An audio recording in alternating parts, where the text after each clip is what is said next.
things you didn't know about sharks in Sweden. Right. But do you think that... All right, so in the movie Tusk, Kevin Smith liked this actress so much, he wrote a monologue for her one night and had her do it the next day. Do you think the writer of this movie, Chuck Finley, and, Stuart Gordon thought, hey, we got a talented guy here. Let's give him more to say. So they went and wrote him stuff and then just kind of threw it into the movie. Well, I think Clooney has always been a star, whether he's in a big role or a small role. Yeah. And I think they saw that. They said we have a star here. Because it does seem out of place. He's like a small character, and then he has this boom, this big monologue, this big moment. That doesn't need to be there, like you said, but it's fun that it is. Like, we learned that his parents live back in America and they own a burger shop. Like, that's something I never thought I'd know. Like, imagine a Die Hard, the agent's talking about that. Well, that ties in, though, when Tina starts crying because she's getting really scared this isn't going to happen. And Clooney says, don't worry, nothing's going to happen because if you die, how can I take you for that burger at my mom and dad's place? Yeah, Mountain Burger? Mountain Burger. Listen to our Icebreaker pod to get that reference. Oh, man. I don't think we can top that. Do you want to jump into our shark fighting crew? Yes. So I do want to jump into our shark fighting crew. Now, I did mine a little bit differently than maybe you wanted. I don't care. No, you don't give me too much criteria. You just, we're going to put together a shark fighting team. But I said, I don't want to pull Brody and Finn. So all my people have never fought a shark ever. I just think they would be good at it. Oh, wow. So I've picked people who have battled sharks, but I didn't go for the famous ones. Okay. Does that make sense? Yep.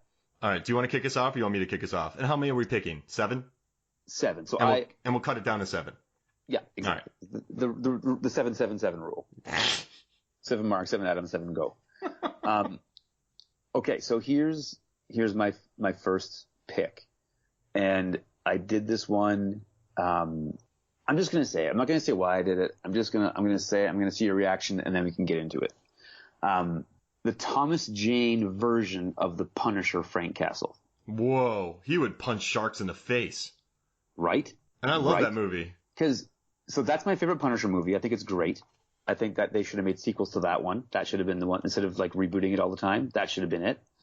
But when you see the lengths he goes to for revenge, if there was a Jaws the Revenge type situation, then I think that Frank Castle, the Thomas Jane one, would be relentless as a shark killer. I mean, he's going to punch a shark. Yeah, 100%. He would punch and the shark would hurt. Oh, man, I love that pick. All right, so mine is the zombie from Zombie 2. Okay. Zombie 2 is a really bonkers Italian film, but in the movie, a zombie fights a shark. And they actually had a shark trainer, all chainmailed up, dressed as a zombie, literally biting a shark, sticking his arm in the shark's mouth, and eventually the shark rips off the zombie's arm and swims away. But this zombie doesn't have to worry about air. I mean, it bites the shark. I think the shark becomes a zombie. So This zombie, just type it in, Zombie 2 shark fight. This zombie, the actor, bites a real shark. Wow. Yeah, I had to add that. That one's fun. That's a great one. All right, who do you got next? So my next one is again it's a throwback, but it's Jean-Claude Van Damme, Luke Devereaux from The Universal Soldier. Oh my gosh. Because if you just gave him order to fight sharks, that's just what he would do. And you could send him to, cold waters. Yep, wouldn't care. And he would just, off the coast of Maine during winter and have him just fist fight sharks. Yep. Oh my gosh. And you wouldn't have to worry about cooling them down. Nope. Just shark fighting. Well, he would shark kick, though. I think he would kick him in their breathy spot, and that would cause the damage. Like a dolphin will poke a shark in its breathy spot, right? Yeah. Would he get his toes stuck? No, I think he's wearing boots like in Universal Soldier. He's Got it. Fit. Got it. Like military water kicking boots. Right. Perfect. So my next one is Malik from Shark Night. Oh, yeah. So he goes head to head. He loses an arm, right? And then he grabs a trident and he goes into the water and he battles a hammerhead with one arm and he kills it. Okay. No, wait.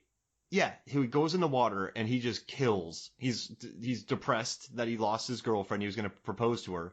and he murders an evil shark. I mean, with one arm. Right. That's impressive. It's very impressive.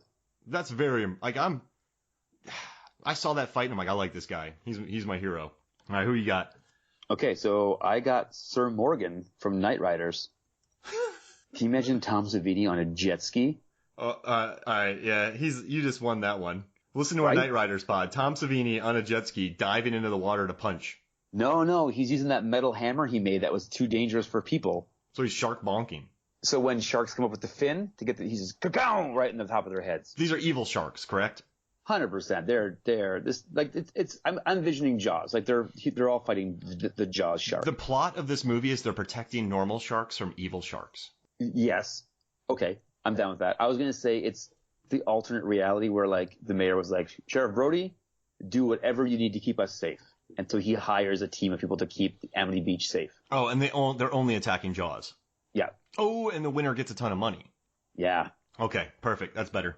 But it's not better. It's different. It's different. It's not better. It's different. No, I kind of like this one. That's a plot. That's a movie. I get it. I see it. When you explain things to me and I can see it, I'm with it. Oh man. So listen to our Knight Riders pod too. It's great, by the way. That's a real movie. So my next one is Ace Ventura from Ace Ventura: Pet Detective. Okay. Because a great white shark gets a hold of him, thrashes him around for about a half hour, and he has no cuts. No. Nothing on his body. Nope. You're absolutely right. He is a superhero. He catches bullets between his teeth. And if a great white can maul him and leave no marks, then I'm pretty sure he could outlast a shark. Yeah, 100%. So I'm sticking with Ace. Who's your fourth?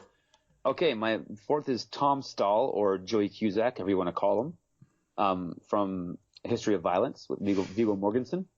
So Viggo, he kills things very quickly. So here's the thing, though. At the beginning, he owns a diner, right? Just small town in Millbrook, Indiana. And so I can see that family going to the beach. I'm just going to go have a day at the beach. All of a sudden, Sheriff Brody's like, sharks, we need help. And then he goes into kill mode because he's really like family dad / kill mode. That's what's going on in this movie. And he would be relentless with these sharks. Oh my gosh. Yeah, it would be over.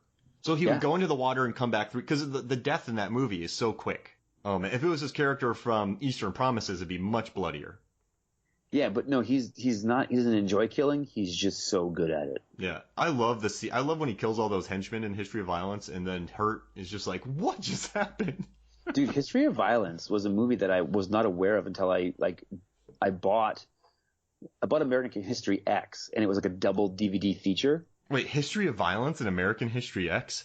Yeah, I think the DVD company was like, they both got history in the title. Put them on the same movie. Oh, that's amazing. So I bought American History X for a youth thing I was doing because I wanted a scene from it. Like I was speaking at like a youth retreat and I wanted to have a scene from that movie. When the principal was talking to me about like, what do you want to do? What do you want to be? Like, where are you going to go?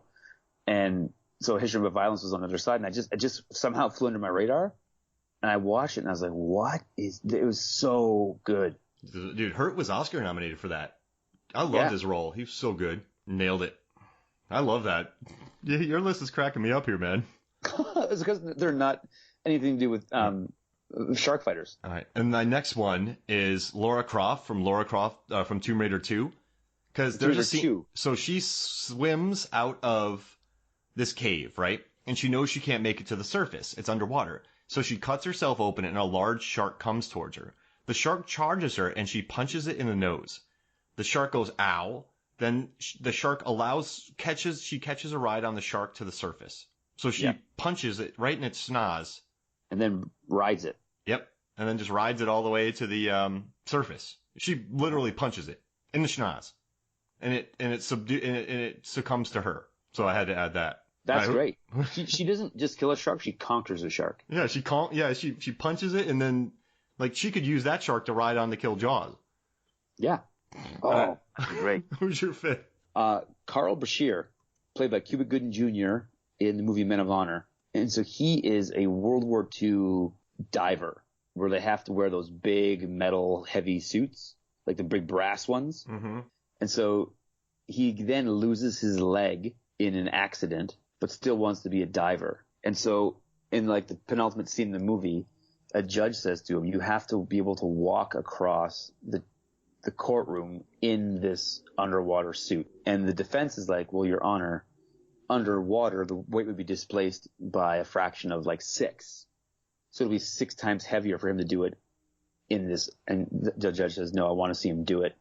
So with one leg and with a 1948 prosthetic, he wears a brass diving suit and walks across the courtroom because of like sheer determination, which tells me 3 things. He can be underwater with the best of them. He's got more like personal drive than anything I've ever been. And if missing a leg isn't going to beat him, a shark's not going to beat him. Dude's got heart. Dude's got a heart. I love it. And he's got military training, right? So it's a good thing. He has a lot bad luck with, like, he was in Pearl Harbor, and then he was in that. He gets in a lot of trouble around water. Cuba Gooding Jr. does. All right. Absolutely. My fifth one is Steven Seagal from The Shallows. Okay. Have you seen The Shallows? I have not. Oh my gosh. I need to, though. Very underrated. Blake Lively versus just a demented shark. I mean, this shark. I heard it was awful because I was like, when I talk to anybody about movies, I'm like, my favorite movie is Jaws, and my most watchable movie is Deep Blue Sea. And so when people tell me, they're like, oh, these are shark movies that are good and bad. And I've always heard it was really bad. No, it's fun, dude. And like Blake Lively's really good. And what I like most about the shark is just so mean. This is not, it's just like a demonic shark. And in this movie, she gets landlocked, but she gets stuck in the water on top of this, I guess floating, on the rocks that have been submerged because it's low tide, but the tide's coming in and she's losing space. But in this movie, there's a nice little seagull that gets injured. And the seagull hangs out with her on the rock, and she names it Steven Seagal. This movie sounds like the greatest movie of all time. Dude, the shark is awesome in it because it follows in this whale carcass, and that's why it's out there with her. And it's good, dude. I love it. So Megan and I have watched it a couple times. Like I think I've seen it 3 times, and the third time I saw it, I was still jumping in the air, and Megan was making fun of me. But it's just a seagull named Steven. Oh, so what's he gonna bring to the fight? Well, he can fly. Okay. And he can go if he sees it. Early warning. You hear Steven Seagal quack at you, there's a shark coming. He can go up further than our eyes can see. Exactly. I love that. Here's your 6th one. Okay, so my 6th one is, again, you got to go with me on this one, is Rufio from Hook. Oh my gosh. Well, he battles the alligator, doesn't he? He battles the crocodile. So he's well versed in like aquatic combat. He has access to boats, so we can get a boat with him, go out there. He's got a sweet sword skill, so he can do that kind of thing. And the guy replaced Peter Pan. Yep, he did. He was the leader. He was the leader, so he's got leadership skills. And I don't think we have a leader on our team yet. He was a good leader. He was a great leader. We don't have a leader, do we? No, he was such a good leader, he gave his sword back up when the real Peter Pan came back. Yeah, we got to have him. And he gave his life in that movie. Yep. So we know that he's a team player. We got to do it. All right, because people our age would be so happy to see that. My list is so bananas. My next one's Mariner from Waterworld because is this our last one? Yeah. So he kills a gigantic monster after getting swallowed and makes it explode just for lunch. So the Mariner's on this beach, and you tell him $10,000, he'll be back in 3 minutes. Yeah. Okay, so for my final pick, and I'm pretty sure that you're going to agree with me on this one, Mark. And if not, don't worry. I don't respect you any less. I just think this is a pretty safe bet. I'm going to say Captain Ron. Yeah, he's going to win it. Conservatively, how many sharks do you think Captain Ron has killed in his career? I don't think he's killed sharks. I think he's evil sharks. Yeah, no, I'm not saying they're good sharks. This is not Blue we're talking about. Got it. Yeah, he's killed accidentally 14 evil sharks and 8 on purpose. Exactly. Right? Yeah. Because he is at home at the sea more than anybody I know. Yeah. He knows exactly. And even if you don't know what he's doing, he knows what he's doing. Exactly. All right. So I want to go. We got to pick Sir Morgan from Knight Riders. All right. Him on a jet ski. That's the sequel to Knight Riders we need. And then I really like Rufio. Yeah. We need to have Kevin Costner's Mariner in there. Yeah. Okay. So Mariner. All right. So here we go. We have Morgan. We have Rufio. We have Mariner. Yeah. All right. And we need 3 more. Okay. So I I'm just partial to like sidekicks, and I think that